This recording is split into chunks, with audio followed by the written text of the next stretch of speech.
സംസ്ഥാനത്ത് മഴ കുറഞ്ഞു എന്നുള്ള ആശ്വാസ വാർത്ത വരുന്നുണ്ട്. എറണാകുളം പാലാരിവട്ടവും ഇടപ്പള്ളിയും ഇന്നലെ വെള്ളത്തിൽ മുങ്ങിയിരുന്നു. കോട്ടയത്ത് ഈരാറ്റുപേട്ട പാല അടക്കമുള്ള നഗരങ്ങളിലെ വെള്ളക്കെട്ടിനും ശമനമുണ്ട്. കളമശ്ശേരിയിൽ ശുചീകരണ പ്രവർത്തനങ്ങൾ തുടങ്ങിയിട്ടുണ്ട്. 9 ജില്ലകളിൽ മഴ തുടരുമെന്നാണ് കേന്ദ്ര കാലാവസ്ഥാ വകുപ്പിന്റെ പ്രവചനം. അതേസമയം വിവിധ ജില്ലകളിൽ വ്യാപക കൃഷിനാശവും ഉണ്ടായി. എറണാകുളത്തേക്ക് പോകാം. എറണാകുളത്ത് മഴ കുറഞ്ഞിരിക്കുകയാണ്. കനത്ത മഴയിൽ കൊച്ചിയിലെ പല ഭാഗങ്ങളും ഇന്നലെ വെള്ളത്തിൽ മുങ്ങിയിരുന്നു.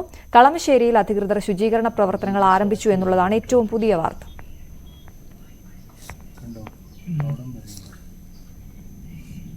എറണാകുളം ജില്ലയിൽ ഇന്ന് പൊതുവെ മഴ കുറഞ്ഞു നിൽക്കുന്ന ഒരു അന്തരീക്ഷമാണ്. ഇന്നലെ രാത്രിയും മഴ കാര്യമായിട്ട് പെയ്തിട്ടില്ല. പക്ഷെ ഇന്നലത്തെ മഴ പെയ്ത വളരെയധികമായിരുന്നു. അതിന്റെ തിക്തഫലങ്ങൾ ഇപ്പോഴും അത് തുടരുകയാണ്. പലയിടങ്ങളിലും ശുചീകരണ പ്രവർത്തനങ്ങളടക്കം പുരോഗമിക്കുന്നു. ഇവിടെ നമ്മളുള്ളത് കളമശ്ശേരിയിലാണ്.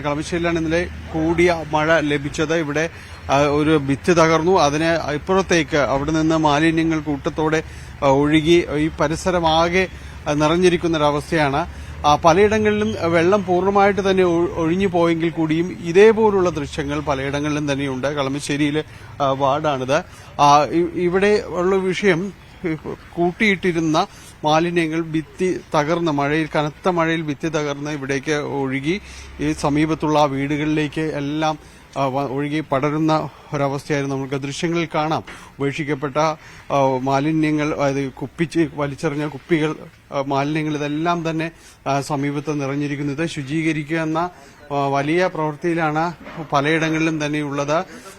ചിലയിടത്ത് വെള്ളം ഒഴിഞ്ഞുപോയി കാര്യമായ വിഷയങ്ങൾ ഉണ്ടായിട്ടില്ല. പക്ഷേ മറ്റിടങ്ങളിൽ പലയിടത്തും തന്നെ ഇതിപ്പോൾ കളമശ്ശേരിയിലെ മൂലേപ്പാടം എന്ന് പറയുന്ന സ്ഥലത്താണ്. ഇവിടെ കാണുന്ന ഈ ഒരു ദൃശ്യങ്ങൾ ഇങ്ങനെയാണ്. വലിയ രീതിയിൽ അവർക്ക് ശുചീകരണ കാര്യങ്ങളടക്കം തുടരുന്നു. എവിടെയാണ് ഈ വീടിന്റെ ഉടമസ്ഥനാണ്? അതെ. എപ്പോഴായിരുന്നു ഇത് ഇന്നലെ രാവിലെ ഒരു 8:30-9 മണിയായി. ആ വെള്ളമെല്ലാം കൂടി കുത്തി ഒഴുകി ഇങ്ങോട്ട് വന്നിട്ട് ഈ ഡാം പൊട്ടുപോലെയായിരുന്നു വെള്ളം വന്നത്. ആ ഫ്ളാറ്റിന്റെ അടിയിലേക്കും ഇവിടെ കംപ്ലീറ്റ് വേസ്റ്റ് ഇതുണ്ട്. ആകെ ഭിത്തി കംപ്ലീറ്റ് ഇടിഞ്ഞു പോയി. ഒരുപാട് നാശനഷ്ടമുണ്ട്. അതുപോലെ അവർക്കുണ്ട്, പിന്നെ അടുത്ത വീട്ടുകാർക്കൊക്കെ ഉണ്ട്. അത് ഈ കാലാകാലങ്ങളിൽ വേസ്റ്റ് കൊണ്ടുവന്ന് അവിടെ എറിഞ്ഞ് അതെല്ലാം കൂടി ആ ഈ ഹോളിൽ കൂടി പോരുന്നത് അങ്ങനെ അടഞ്ഞിട്ട് ഇതൊക്കെ ബേസ്റ്റ് ചെയ്യും പോലെ പൊട്ടി. മഴയും വെള്ളമൊക്കെ ഇത് ആദ്യമായിട്ടായിരിക്കും ഈ പരിസരത്ത് ഇങ്ങനത്തെ ഇത് 10-40 കൊല്ലമായിട്ട് ഇങ്ങനെ നിൽക്കണല്ലേ. ഇന്നലെ പെട്ടെന്നല്ല ഇങ്ങനെ ഉണ്ടായത്. ഇത്രയും വെള്ളം പോകാനുള്ള പ്രൊവിഷൻ ഇവിടെ പെട്ടെന്നില്ല. ഒരു ഡാം പൊട്ടി വന്ന വെള്ളം ഇതാവില്ല.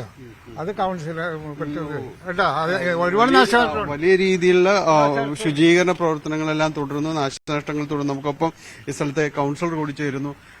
എന്താണ് വലിയ രീതിയിൽ മറ്റിടങ്ങളിൽ ഇതുപോലെ സംഭവിച്ചിട്ടുണ്ടോ?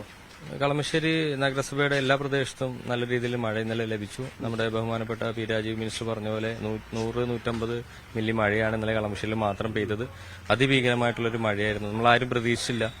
എന്തായാലും കളമശ്ശേരി നഗരസഭ മഴക്കാലപൂർവ്വ ശുചീകരണങ്ങൾ നേരത്തെ തന്നെ ചെയ്തിട്ടുണ്ടായിരുന്നു. അതിന്റെ ഭാഗമായി ഇത് കളമശ്ശേരി നഗരസഭ സെന്റ് പോൾസ് കോളേജിന്റെ പരിസരത്തുള്ള വാർഡാണ്. ഇവിടെ ഏക്കർ കണക്കിന് തോട്ടമുണ്ട്. ഈ റബ്ബറും തോട്ടമുണ്ട്. ആ റബ്ബറും തോട്ടത്തിൽ വരുന്ന വെള്ളമാണ് ഇന്നലെ ഇങ്ങോട്ട് വന്നത്. അപ്പൊ ഇവിടെയുള്ള മതിലുകളെല്ലാം പഴയ മതിലുകളായിരുന്നു. കോളേജിന്റെ മതിലുകൾ ഈ പ്രഷർ താങ്ങാൻ പറ്റാതെ വെള്ളം ഇടിഞ്ഞു പോകുന്നതാണ്. നഗരസഭ ക്ലീനിങ് ഇന്നലെ തന്നെ ക്ലീനിങ് നല്ല ശതമാനം റോഡ് മതിലിടിഞ്ഞ് കിടക്കായിരുന്നു. അതെല്ലാം ക്ലീൻ ചെയ്ത് ഇപ്പോൾ വേസ്റ്റ് മാനുവലായിട്ട് ഇവിടുന്ന് മാറ്റിക്കൊണ്ടിരിക്കുകയാണ്. ദുരിതാശ്വാസ ക്യാമ്പിൽ ഇപ്പോൾ നിലവിൽ 2 ക്യാമ്പാണ് ഉള്ളത്. കളമശ്ശേരി ഗവൺമെന്റ് സ്കൂളിലും HMD സ്കൂളിലും 2 സ്കൂളുകളിലും ആളുകളുണ്ട്. 50 താഴെ ആളുകൾ ഇപ്പോൾ നിലവിലുണ്ട്. പറ്റും. അവർക്ക് വീടുകളൊക്കെ ക്ലീൻ ചെയ്ത് കഴിഞ്ഞാൽ അവർക്ക് വീടുകളിലേക്ക് തിരിച്ചെത്താൻ പറ്റും. ഇതാണ് എറണാകുളം ജില്ലയിലെ വലിയ രീതിയിൽ മഴ പെയ്തുവെങ്കിലും ചിലയിടങ്ങളിൽ മാത്രമാണ് ഇതുപോലുള്ള ഒരു നാശനഷ്ടങ്ങൾ കാര്യങ്ങളും റിപ്പോർട്ട് ചെയ്യപ്പെട്ടിട്ടുള്ളത്. ഭാഗ്യവശാൽ എല്ലായിടത്തും തന്നെ ഇതേപോലത്തെ ഒരു അവസ്ഥയില്ല. കളമശ്ശേരിയിൽ കൂടുതൽ മഴ പെയ്തുണ്ടായിരുന്നു. ഇതുപോലെ കെട്ടിക്കിടക്കുന്ന മാലിന്യങ്ങൾ അത് ചിലയിടങ്ങളിൽ ഇതുപോലെ ഒഴുകി പരക്കുക, റോഡും അത് നിറഞ്ഞു. അതോടൊപ്പം തന്നെ മതിലുകൾ തകർത്ത് ഒഴുകുന്ന എല്ലാ സാഹചര്യങ്ങളും തന്നെ ഉണ്ടായിട്ടുണ്ട്. അതിനുള്ള ശുചീകരണ പ്രവർത്തനങ്ങളെല്ലാം ഓരോ ഭാഗത്ത് പുരോഗമിക്കുകയാണ്. ദുരിതാശ്വാസ ക്യാമ്പുകൾ ജില്ലയിൽ 2 എണ്ണമാണ് തുടങ്ങിയിട്ടുള്ളത്. 2ഉം കളമശ്ശേരി മേഖല കേന്ദ്രീകരിച്ചുകൊണ്ടാണ്. എന്തായാലും ദുരിതാശ്വാസ ക്യാമ്പിൽ കഴിയുന്നവർക്കെല്ലാം തന്നെ ഇന്ന് തിരിച്ച് വീട്ടിലേക്ക് വരാൻ കഴിയും. ശുചീകരണ പ്രവർത്തനങ്ങൾ നഗരസഭയുടെ തദ്ദേശ സ്ഥാപനങ്ങളുടെ നേതൃത്വത്തിലെല്ലാം തന്നെ പുരോഗമിക്കുകയും ചെയ്യുകയാണ്. ഏതായാലും കനത്ത മഴ വലിയ രീതിയിലുള്ള നാശങ്ങൾ തന്നെയാണ് ജില്ലയിൽ ഉണ്ടാക്കിയിട്ടുള്ളത്. കൊച്ചിയിൽ നിന്ന് ക്യാമറമാൻ ഷംലാലിനൊപ്പം ഡാനി പോൾ, ന്യൂസ് 18. ശരി, അതാണ് കൊച്ചിയുടെ അവസ്ഥ. തിരുവനന്തപുരത്തേക്ക് വരാം. തിരുവനന്തപുരത്തു നിന്നും ഡാൻ കുര്യൻ ചേരുന്നു. ഡാൻ, തിരുവനന്തപുരത്ത് ഇന്നലെയൊക്കെ ഇടമുറിയാതെ മഴയുണ്ടായിരുന്നു. വലിയ വെള്ളക്കെട്ട് പല പ്രദേശങ്ങളിലുണ്ടായി.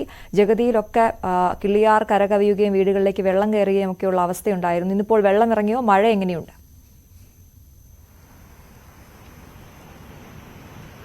അശ്വതി, ഇന്നലത്തേതിന് സമാനമായ തരത്തിൽ അതിശക്തമായ മഴ ഇന്ന് ഇല്ല. തൽക്കാലത്തേക്കെങ്കിലും മഴ മാറി നിൽക്കുകയാണ്. രാവിലെ തീരപ്രദേശങ്ങളിൽ നേരിയ തോതിൽ മഴ പെയ്യുന്നുണ്ടായിരുന്നു. പക്ഷേ ഇപ്പോഴും മേഘാവൃതമാണ്. കാർമേഘങ്ങൾ കൊണ്ട് മൂടിക്കിടക്കുകയാണ് ആകാശം. അതുകൊണ്ട് മഴ പെയ്തേക്കും എന്ന് തന്നെയാണ് തോന്നുന്നത്. വൈകാതെ തന്നെ മഴ എത്താൻ തന്നെയാണ് സാധ്യത. സ്വാഭാവികമായി കിള്ളിയാർ അടക്കം ഇന്നലെ കര കവിഞ്ഞൊഴുകുന്ന ഒരു സാഹചര്യമുണ്ടായിരുന്നു. നിരവധി വീടുകളിൽ വെള്ളം കയറുന്ന സാഹചര്യമുണ്ടായിരുന്നു. വെള്ളം ഇറങ്ങി തുടങ്ങിയിട്ട് മാത്രമേ ഉള്ളൂ. കാരണം ശക്തമായ നീരൊഴുക്കുണ്ട്. അതുകൊണ്ട് തന്നെയാണ് ഈ കിള്ളിയാറിന്റെ സമീപത്തും മറ്റും താമസിക്കുന്ന ആളുകളുടെ വീടുകളിലേക്ക് വെള്ളം കയറുന്ന ഒരു സാഹചര്യം ഉണ്ടായത്. സ്വാഭാവികമായി കാലവർഷം എത്തുന്നതിന് മുമ്പാണ് ഇങ്ങനെയൊരു കെടുതി എന്നതാണ് എടുത്തു പറയേണ്ടതും ആശങ്ക വർദ്ധിപ്പിക്കുന്നതുമായ കാര്യം. സ്വാഭാവികമായി വരുന്ന 31-ന് കാലവർഷം എത്തുന്ന ഒരു പശ്ചാത്തലം ഉണ്ടാകുമ്പോൾ ഈ ആറിന്റെയും മറ്റും തീരത്ത് താമസിക്കുന്ന സാധാരണക്കാരായ ആളുകളുടെ ഒരു അവസ്ഥ അത് വളരെ പരിതാപകരം തന്നെയായിരിക്കും. സമാനമായ സ്ഥിതി തന്നെയാണ് തീരമേഖലയിൽ ഞങ്ങളിപ്പോൾ ഉള്ളത്. ശംഖുമുഖത്താണ്. വലിയ തോതിലുള്ള കടലാക്രമണ ഭീഷണി നേരിടുന്ന സ്ഥലമാണ്. ബീച്ച് നമുക്ക് കാണാൻ കഴിയില്ല. അത്രമാത്രം തിര കയറി ഈ മണ്ണ് മുഴുവൻ എടുത്തുകൊണ്ട് പോയ ഒരു സ്ഥിതിയാണ്. മത്സ്യത്തൊഴിലാളികൾ മാത്രമാണ് ഈ തീരത്തിനടുത്തേക്ക് അല്ലെങ്കിൽ ബീച്ചിനടുത്തേക്ക് എത്തുന്നത് എന്നതാണ് എടുത്തു പറയേണ്ട കാര്യം. അതോടൊപ്പം തന്നെ വലിയതുറ ഉൾപ്പെടെയുള്ള മറ്റ് തീരമേഖലകളിൽ നിന്ന് ഈ മത്സ്യബന്ധന ബോട്ടുകൾ അത് ഇവിടുത്തെ ബീച്ചിന് സമീപത്താണ്, ഈ ശംഖുമുഖം ബീച്ചിന് സമീപത്താണ് ഈ ബോട്ടുകൾ കൊണ്ടുവച്ചിരിക്കുന്നത്. അതായത് അവിടങ്ങളിൽ കടലെടുത്ത് പോവുകയാണ് ഈ വള്ളങ്ങളും മറ്റും വെച്ചിരുന്ന സ്ഥലം. അതുകൊണ്ട് അത് സുരക്ഷിതമായി ഈ ബീച്ചിനടുത്തേക്ക് കൊണ്ട് എത്തിച്ചിരിക്കുകയാണ്. കഴിഞ്ഞ ദിവസം ഇതിന് താഴെ വരെ ഉണ്ടായിരുന്നു. പക്ഷേ ആ ഭാഗങ്ങൾ കൂടി തിരിയെടുത്ത് പോയതുകൊണ്ട് അത് മുകളിലേക്ക് കയറ്റി ഇപ്പോൾ ദൃശ്യങ്ങളിൽ കാണുന്ന സ്ഥലം വരെ എത്തിയിരിക്കുകയാണ് ഈ ബോട്ടുകൾ, ഈ മത്സ്യബന്ധന ബോട്ടുകൾ വെച്ചിരിക്കുന്ന ഏരിയ എന്ന് പറയുന്നത്. അപ്പോൾ സ്വാഭാവികമായി ഏതാണ്ട് 2 ആഴ്ചയിലധികമായി ഇത് തന്നെയാണ് സ്ഥിതിയെന്നാണ് മത്സ്യത്തൊഴിലാളികൾ നമ്മളോട് പങ്കുവെക്കുന്നത്. വലിയ തരത്തിലുള്ള ദുരിതപൂർണമായ ഒരു ജീവിതം ഒരുപക്ഷെ ഈ കെടുതി കൊണ്ട് വറുതി അനുഭവിക്കുന്നതിൽ വലിയൊരു വിഭാഗം കടലോര മേഖലയിൽ ഉള്ള സാധാരണക്കാരായ മത്സ്യത്തൊഴിലാളി കുടുംബങ്ങൾ തന്നെയാണ്. കാലവർഷം കൂടി എത്തുന്നതോടെ അവരുടെ ദുരിതം ഇരട്ടിക്കുന്ന ഒരു സ്ഥിതിയാകും. അതിന് ഏത് തരത്തിലായിരിക്കും അവരെ സഹായിക്കാൻ സർക്കാർ തരത്തിലുള്ള ഇടപെടലുകൾ ഉണ്ടാകുക എന്നതാണ് എടുത്തു പറയേണ്ടുന്ന കാര്യവും. അശ്വതി, ശരി, ഡാൻ കുര്യനാണ് ശംഖുമുഖത്ത് നിന്നും വിവരങ്ങൾ നൽകിയത്. തിരുവനന്തപുരത്ത് ഇരുണ്ട കാലാവസ്ഥ തന്നെയാണ്. എപ്പോൾ വേണമെങ്കിലും മഴ പെയ്യാമെങ്കിലും ഇന്നലത്തെ അത്ര മഴയില്ല എന്ന് ഡാൻ റിപ്പോർട്ട് ചെയ്യുന്നു. തീരമേഖലയിലുള്ള ആളുകളുടെ ബുദ്ധിമുട്ടും പറയുകയാണ് ചെയ്തത്. നമുക്കിനി കോട്ടയത്തേക്ക് പോകാം. കോട്ടയത്ത് നിന്നും ജി ശ്രീജിത്താണ് ചേരുന്നത്. ശ്രീജിത്ത്, ഈരാറ്റുപേട്ടയിലും പാലായിലും ഒക്കെ വലിയ വെള്ളക്കെട്ടുണ്ടായിരുന്നല്ലോ. ഇപ്പോൾ വെള്ളക്കെട്ടിന് ശമനമുണ്ടോ? മഴ എങ്ങനെയുണ്ട്? ഉരുൾപൊട്ടലിന്റെ വിശദാംശങ്ങൾ കൂടി.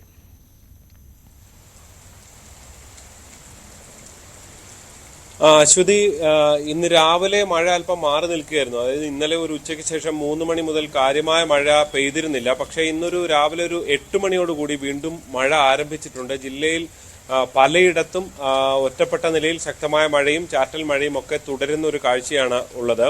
ഇന്നലെ ഞാൻ നേരത്തെ പറഞ്ഞ പോലെ മഴ ഏറെ നേരം ഏതാണ്ട് 12 മണിക്കൂറോളം വിട്ടു നിന്നതോടുകൂടി തന്നെ ഒരല്പം ആശ്വാസം ജനങ്ങൾക്ക് കിട്ടിയിരുന്നതാണ്. പ്രത്യേകിച്ച് ഈ ഈരാറ്റുപേട്ടയിലും പാലയിലുമൊക്കെ നഗരത്തിൽ വെള്ളം കയറിയിരുന്നതാണ്. ഈ നഗരത്തിലെ വെള്ളം ഇന്ന് പുലർച്ചയോടെ കൂടി തന്നെ ഇറങ്ങിയിരുന്നു. പക്ഷെ വീണ്ടും മഴ പെയ്യുന്ന ഒരു ആശങ്കയാണ് ഇപ്പോൾ നിലനിൽക്കുന്നത്. ഏതാണ്ട് മീനച്ചിലാറും മണിമലയാറും ഒക്കെ നിറഞ്ഞു നിൽക്കുന്ന ഒരു സ്ഥിതിയാണ് ഉള്ളത്. മൂവാറ്റുപുഴയാറിന്റെയും സാഹചര്യം വൈക്കം ഉൾപ്പെടെയുള്ള മേഖലയിൽ സമാനം തന്നെയാണ്. ഏതാണ്ട് പലയിടത്തും മുന്നറിയിപ്പ് നില കടന്നു. ഇന്നലെ അപകട നിലയും കടന്നിരുന്നു. ഇന്ന് കിഴക്കൻ മേഖലയിൽ നിന്ന് അപകട നിരപ്പിൽ നിന്ന് അല്പം താഴേക്ക് വന്നിട്ടുണ്ടെങ്കിലും ഇപ്പോഴും മുന്നറിയിപ്പ് നിലയിലൊക്കെ തന്നെ തുടരുകയാണ്. എന്തായാലും ആശങ്കയായി നിൽക്കുന്നത് അശ്വതി നേരത്തെ സൂചിപ്പിച്ച പോലുള്ള ഉരുൾപൊട്ടലുകളാണ്. ഇന്നലെ 3 തലനാടും തീക്കോയും ഒപ്പം തന്നെ ഭരണങ്ങാനം വില്ലേജിൽപ്പെട്ട സ്ഥലത്തുമൊക്കെ ഉരുൾപൊട്ടൽ ഉണ്ടാകുന്നു. അതെല്ലാം കൃഷിസ്ഥലത്താണ്. ചില വീടുകൾക്ക് കേടുപാടുകൾ സംഭവിച്ചിട്ടുണ്ടെങ്കിൽ പോലും വലിയൊരു ദുരന്തത്തിലേക്ക് അത് പോയിട്ടില്ല എന്നുള്ളതാണ് എടുത്ത് പറയാൻ സാധിക്കുന്നത്. മണ്ണിടിച്ചിലും പലയിടത്തും വലിയ ഭീഷണിയായി തന്നെ ജില്ലയിൽ നിൽക്കുകയാണ്. നമുക്കറിയാം കുട്ടിക്കൽ ഉരുൾപൊട്ടൽ സമയത്തൊക്കെ വലിയ ദുരന്തമാണ് ജില്ലയിൽ ഉണ്ടായത്. എന്തായാലും ആ ദുരന്തത്തിന്റെ ഓർമ്മകളിൽ ആണ് ഇന്നും ഈ മനുഷ്യരെല്ലാവരും ഭയത്തോടുകൂടി ഈ മഴക്കാലത്തും ജീവിക്കുന്നതെന്ന് തന്നെ പറയേണ്ടി വരും. എന്തായാലും മഴ വീണ്ടും പതുക്കെ പതുക്കെ ശക്തിപ്പെടുകയാണ്. അശ്വതി. ശരി, ജി ശ്രീജിത്താണ് കോട്ടയത്ത് നിന്നും വിവരങ്ങൾ നൽകിയത്. എന്തായാലും വേനൽ മഴ ഇത്രത്തോളം കടുത്ത രീതിയിൽ പെയ്തു. കാലവർഷം മെയ് 31 എത്തും എന്നാണ് കാലാവസ്ഥാ വകുപ്പ് ഇപ്പോൾ അറിയിച്ചിട്ടുള്ളത്. എന്നാൽ എങ്ങനെയാണ് കാലാവസ്ഥാ വകുപ്പ് മൺസൂൺ സ്ഥിരീകരിക്കുന്നത് എന്ന് നമുക്ക് നോക്കാം. അതിന് ചില മാനദണ്ഡങ്ങളുണ്ട്. ആ മാനദണ്ഡങ്ങൾ എന്തൊക്കെയാണ് എന്ന് നമുക്ക് നോക്കാം. ഐഷത്തുൽ ഷംന തയ്യാറാക്കിയ റിപ്പോർട്ട് കാണാം. കാലാവർഷം മെയ് 31 എത്തുമെന്നാണ് കാലാവസ്ഥാ വകുപ്പ് നൽകുന്ന മുന്നറിയിപ്പ്. ഇത്തരത്തിൽ കാലവർഷം കേരളത്തിൽ എത്തിയെന്ന് സ്ഥിരീകരിക്കാൻ കാലാവസ്ഥാ വകുപ്പിന് ചില മാനദണ്ഡങ്ങളുണ്ട്. അവ പൂർത്തിയായാൽ മാത്രമേ കാലവർഷം എത്തിയെന്ന് പ്രഖ്യാപിക്കുകയുള്ളൂ. എന്താണ് ആ മാനദണ്ഡങ്ങൾ എന്ന് നോക്കാം. മെയ് 10 ശേഷം ലക്ഷദ്വീപ് ഉൾപ്പെടെ തിരുവനന്തപുരം മുതൽ മംഗളൂർ വരെയുള്ള കാലാവസ്ഥാ വകുപ്പിന്റെ 14 സ്റ്റേഷനുകളിലെ മഴ മാപിനുകളിൽ 60% തുടർച്ചയായ 2 ദിവസമോ അതിൽ കൂടുതലോ 2.5 mm മഴ രേഖപ്പെടുത്തണം. മിനിക്കോയ്, അമിനി, തിരുവനന്തപുരം, പുനലൂർ, കൊല്ലം, ആലപ്പുഴ, കോട്ടയം, കൊച്ചി, തൃശൂർ, കോഴിക്കോട്, തലശ്ശേരി, കണ്ണൂർ, ഗുഡ്ലു, മംഗലാപുരം എന്നീ സ്റ്റേഷനുകളാണവ. ഇതിൽ കുറഞ്ഞത് 8 എണ്ണത്തിൽ തുടർച്ചയായ 2 ദിവസമോ അതിൽ കൂടുതലോ 2.5 mm മഴ രേഖപ്പെടുത്തണം. അടുത്തത് കാറ്റിന്റെ മാനദണ്ഡമാണ്. പടിഞ്ഞാറ് നിന്നുള്ള കാറ്റ് 4.2 കിലോമീറ്റർ ഉയരത്തിൽ വരെ നിലനിൽക്കണം. കാറ്റിന്റെ വേഗത 28 മുതൽ 37 km/h വരെ ശക്തമാകണം.